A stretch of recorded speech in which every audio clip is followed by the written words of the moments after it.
streaming live, tackling the topics everyone's talking about online. Share, engage, interact. This is Newsfeed Now. Welcome into our show. Over the next 20 minutes, we are diving into the 4 hottest stories online, and you really need to wait for about 15 minutes. We're going to introduce you to a college graduate. I want to read a quote from him. Demetrius Harris was homeless, trying to keep going to classes. He found a shed to sleep in. Listen to this. This is from Demetrius. I was happy. I had a blanket. I wasn't in harm's way. I made the best of it. I'm a Southern boy. I've been to a lot of churches, and folks, let me tell you, that right there will preach. You guys know what I'm talking about. That story in 15 minutes, but we start on the other end of the news spectrum. Walk into any office building, onto any golf course, or even in any church, and you'll find opinions running high on the death penalty. Since 1976, the United States has put to death 1,493 inmates, the highest number during that time, 1999, when 98 prisoners faced their penalty. This year, 3 have died. In Louisiana, it's been 9 years since an inmate has been put to death, but that state's attorney general says that's too long. Here's Harrison Golden with more. After so many years, why has nothing been done? Relatives of murder victims whose killers still sit on death row, demanding what they call justice. Where's the justice for my daughter and the rest of these victims? It's ridiculous. Louisiana law should not allow anyone under a sentence of death to have that sentence delayed for such an unusual amount of time. Louisiana is one of 31 states that allow the death penalty, though its last execution was in 2010. We have a law in place. Well, Governor John Bel Edwards and state correction officials say legal issues and access to certain drugs have caused the delay. This is unacceptable. Attorney General Jeff Landry says it's time the state perform executions once again, even if it means using more available drugs like fentanyl for lethal injections. We don't have to go that far. However, if the legislature believes, like many of us do, that we need to start performing these executions, then we may have to look at alternative methods. But in one of many disagreements between the governor and AG, Edwards in a statement saying, quote, the drugs are not available and legislation has not passed to address concerns of drug companies or offer alternative forms of execution. Neither the governor's office nor the state's Department of Corrections were invited to Tuesday's hearing by the AG's office. They need to be here to answer a lot of the questions. The absence prompted claims that Landry and the Criminal Justice Committee only wanted to hear from those outspoken for the death penalty, though the panel's chair holds that those officials could have come on their own. Your office. Indeed, some against capital punishment did weigh in. Mr. Chairman, I would suggest having a death penalty, state-sanctioned murder, puts us in a very bad ethical and moral position to share and say to others that they should not murder people. Criminal Justice Committee leaders say they're open to inviting more voices, including those from the governor's office, in future meetings.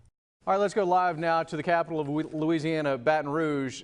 Harrison joins us. Harrison, obviously, this is one of those hot button issues. Anytime you bring up the death penalty, you've got opinions going.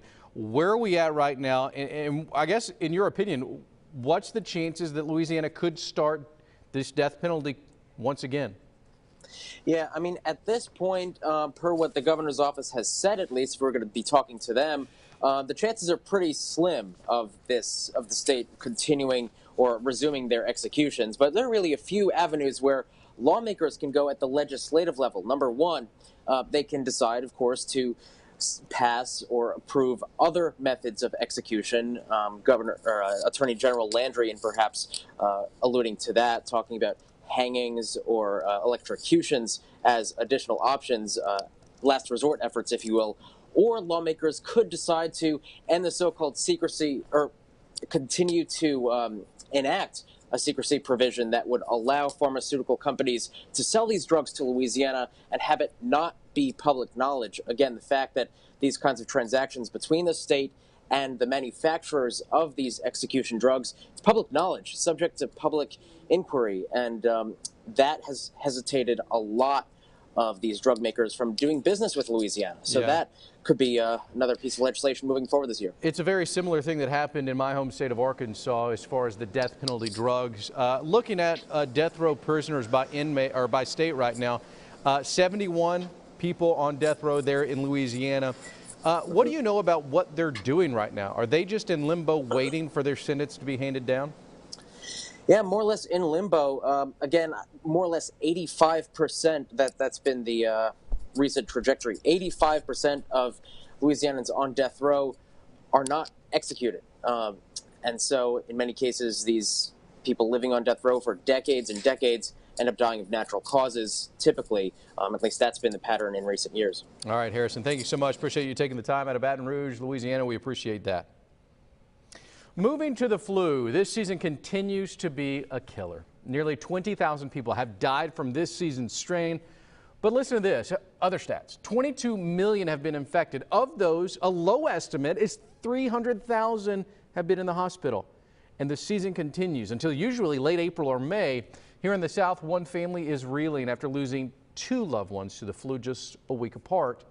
Dalford Jones joins us with more. Ken and Connie Blanchard stopped by the News 10 studios Friday afternoon to share their story. They had just left the funeral of their cousin, Erin Venable, who passed away after being diagnosed with the flu. Within just a very short period of time from the time she arrived at the hospital, she coded, they brought her back, and then right behind that she passed away. To make matters worse, on Saturday, Ken and Connie are having a memorial for their son Nicholas after the flu ended his life. It came on very quickly from the flu to pneumonia. He ended up with a strep infection in his blood. The bacterial infection compromised his heart, and his body just couldn't shed the infection. Ken and Connie are now encouraging everyone to get the flu vaccine. People need to be aware that flu is still very active and circulating in Acadiana and across the state and really country. Dr. Tina Stefanski with the Office of Public Health says the best protection against the flu remains to be the vaccine. Those are really the best things that we can do to protect ourselves. Get the flu vaccine, good hand hygiene, eat well, and rest. Nick, at age 32, and his cousin, 33-year-old Erin, had not seen each other in weeks. The Blanchards say the cases were completely separate, and neither of their loved ones had flu shots. Don't wait. Don't wait. Don't end up in our circumstances. Don't wait. Go to the doctor. All right, let's go now to Dalford, who's in Lafayette, Louisiana. Dalford, obviously this family, a lot of mourning going on. And it's interesting to me, though, that they're choosing to be proactive and kind of help out their neighbors here in the South. It was definitely a surprise to have them reach out to us and let us know what they were going through and that they were interested in spreading the word and just hoping that this wouldn't happen to another family. The ages here, looking at your story, 32 and 33, these Right. are relatively young folks that are supposed to be in the, right in the middle of the pride of their life, the strength of where they're going to be. This flu is, I hate to use the pun, taking no prisoners. Yeah, absolutely, man. And especially for this one family to have 2 loved ones go back to back. In the instance of the Blanchard family, the parents we spoke with, their son Nick, who was feeling ill on a Saturday, he waited until Tuesday to go to the hospital. And when he did go, they diagnosed him with not only the flu, but the early stages of pneumonia. So they gave him some meds, sent him back home, and he started to feel ill again on Thursday. His symptoms his health had not improved. So he went back on Thursday, and they said from there it was a rapid decline, and by Friday, Nick had passed away. All right, so you talked to the Office of Public Health in your area. They are telling you still get the vaccine. So right now, you can still get the flu shot, and you should get some kind of protections, even though we are at the tail end of the typical, quote, season. Right, and what they told me was that the season actually spiked later this season, or later this year, this time around. So with that being said, the vaccine is still widely available, and they encourage everyone to get out there and get some type of protection for yourselves because, as you can see, the flu is still here, and it's obviously, its presence is being felt. Dalford, thank you so much. Appreciate you taking the time here on Newsfeed Now. Real quick, Tim in the back, if you can pull up my computer here, I want to show you guys something. This is pretty interesting to me. This is on the CDC's website. The weekly flu numbers for March 2nd, ending March 2nd. Look at the brown. That is widespread flu activity. In other words, by my count, there are only 2 states and D.C. the ones who are not widespread. This flu is serious. This flu is hitting us all in each and every state. Interesting stuff there out of Louisiana. It really affects us all. here in the South. From surviving a potentially deadly crash that left his car trapped underwater for 2 hours to months of rehab, now back in his pulpit ready to preach, a pastor is being called a miracle man. Not for his messages, but for his dedication to his own life. Rebecca Butcher has the story. The trailer came over on top and crushed me down in there, crushed the whole hood, busting glass and everything, so the hood was on me. Pastor Jerry Faggett of West Memphis, Arkansas survived this wreck in November when his 18-wheeler hydroplaned into a water-filled ditch. Totally submerged under the water, and I was there approximately about an hour and a half, so almost 2 hours. The father and husband amazingly had a heartbeat when help arrived. What was going through your mind? That it was over. That it was, hey, well, you know, I couldn't get out, I couldn't move, and I just went to praying. The former firefighter and military veteran went to 3 hospitals during his recovery with his wife always by his side. At Mercy Hospital in Missouri, he was in a coma for 10 days. They had mud directly in my lungs, directly in my back of my throat, my nose, so they had to pump it out directly. Doctors used an ECMO pump. It's designed to pump blood outside the body while the heart and lungs recover. After learning to walk again and surgery on his shoulder, Faggett is counting his blessings. If he allowed Peter to walk on water, he allowed Elder Jerry Faggett to drink some of it. So I sure drank some, trust me. And the pastor says he's coming back to the pulpit with a fresh testimony. They call me the miracle man, and God is still doing miracles, and you're talking and you're looking at a miracle. Let's go to Memphis, Tennessee live with Rebecca right now. Rebecca, how did he survive this? That's what a lot of people were amazed at. I mean, this guy was trapped underwater for 2 hours. Like you just heard, he was just totally leaning on his faith the whole time, praying a lot. It was really by what they call an ECMO pump, kind of giving his heart and also his lungs a break and pumping that blood outside of his body while he was in a coma for 10 days. What will his sermons, what will his messages center on now on Sundays? Yeah, he says now that he has this new testimony, of course he had one before, but this is just the newest one that he's going to bring to his congregation in Proctor, Arkansas. He says they're going to center on definitely keeping on having faith and also in God, and really just making sure that also you are taking advantage of the life you're given and living it to your fullest now. All right, reading from your story, he says, I couldn't get out, I couldn't move, I just went to praying. Faith really comes through in moments like this. I'm assuming that's exactly what this pastor was telling you. Absolutely. And he was saying his family members, everyone at church, they call him the miracle man now. He said, you know, also you see things like this on TV all the time, people in situations where they're underwater, and he said it's nothing like he would have imagined, and he's definitely grateful to have pulled through. And I think, you know, when I saw him, I told him, I said, you look perfect. You know, you look like nothing's wrong. And he said it's been a lot of rehab for the last 4 months. You going to that church Sunday? I'm going. I don't blame you. I really want to hear what he's got to say. Yeah, without a doubt. Rebecca, thanks so much. Appreciate you taking the time here on Newsfeed Now. Finally, on this Wednesday, a story of hope, a story of survival, a story about overcoming anything and everything that's put in your way. A man in Conway, Arkansas, pushed aside his plight of homelessness, ignored a car accident that left him strapped for cash, all to keep his goal of college alive. Mallory Brooks has a story. West Helena native Demetrius Jordan had hopes to go to UCA. He went to Conway without a home or a car, but he was optimistic. No matter what you're going through it, make the best of it. He found friends to stay with and got 2 jobs in that time, one in which he would walk 6 miles back and forth for the overnight shift. I was happy and I was appreciative that I had the opportunity to have a job and I was able to make money, my own money. But then a car wreck on Harkrider would change everything, injuring him and putting him out a lot of money. He also lost a place to stay. This was the darkest time of my life, by far. Although he was homeless, he was determined to stay positive. At one point, he found a shed to sleep in. I was happy. I had a blanket. I was okay. I wasn't in harm's way. I made the best of it.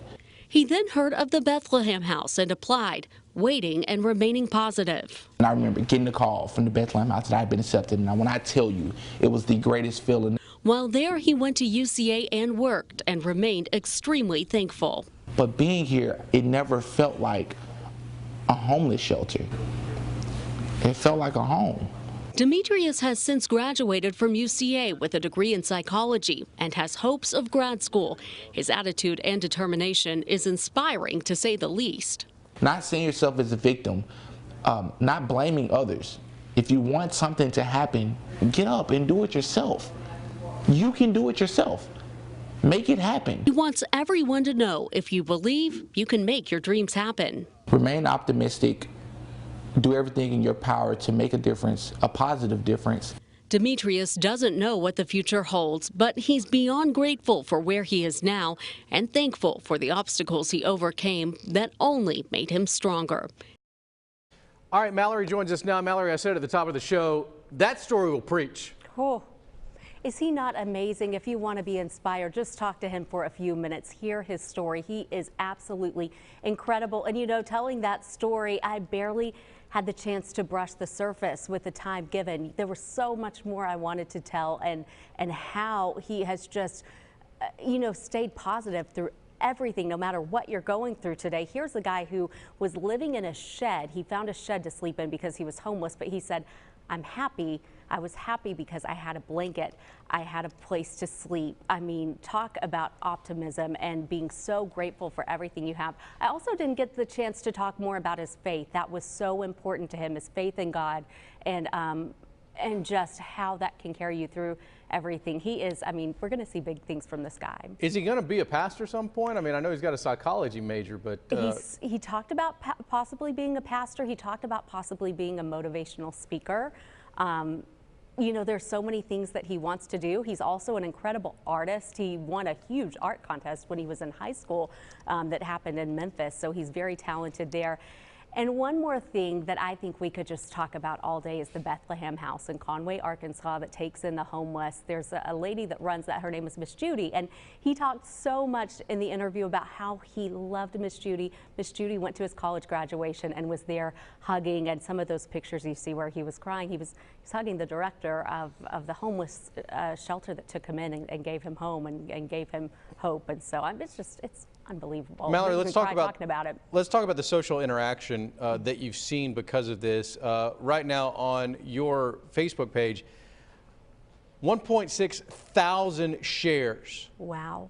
I mean, this guy resonates. This is something, in my estimation, and I can be a little bit opinionated right now at this point of our show, this is something we need, because 9 times out of 10 on social media, what we see is not something that we like. And you and I used to host a show together, and we talked about that a lot. We talked about the need for a positive light. It seems like to me, through this social media post, Demetrius is that positive light. Absolutely. And just seeing how many shares, you know, that received and that it continues to be shared, people want to see these things. They want that hope. They want to see the people that are making a difference and pushing through. And there are so many amazing people out there, and their stories aren't always being told, because you hear a lot about the bad things that are happening in the world. So here, you know, what I do, I'm so passionate about finding those people and telling their stories, because we need a lot more, like you said, we need a lot more of it in our world. And would I go too far by saying, Mallory, that we have heard a lot about hashtag fake news? This is hashtag real news? Real news. Real news. Let's be honest. He's as real as it gets. These are the stories, and he is so raw in his story, and this is what we need more of in the world. We need more Demetriuses. I'm so grateful to him for sharing his story. And one more thing I want to share about him, you know, he works in Conway. When he shared this story on his Facebook page, a lot of people said, Demetrius, I've known you for years, and I never knew that you were going through this. Humble. He's amazing. He's humble. I want to be Demetrius Jordan. I think we all want to be Demetrius Jordan. Mallory, thank you so much. Before we go here on Newsfeed Now, I want to read you this quote one more time from Demetrius Harris. Even though he was homeless, he said, I was happy. I had a blanket. I wasn't in harm's way. I made the best of it. I hope you today make the best of your day despite what's going on. Thanks for joining us for Newsfeed Now. Interact with us. Follow me on social media. It is at Aaron Nolan News, one word, at Aaron Nolan News. Let me know what you think about the show. You can also follow us with the hashtag Newsfeed Now. Make it a great day despite what you've got, guys. Make the best of it, just like Demetrius. See you tomorrow.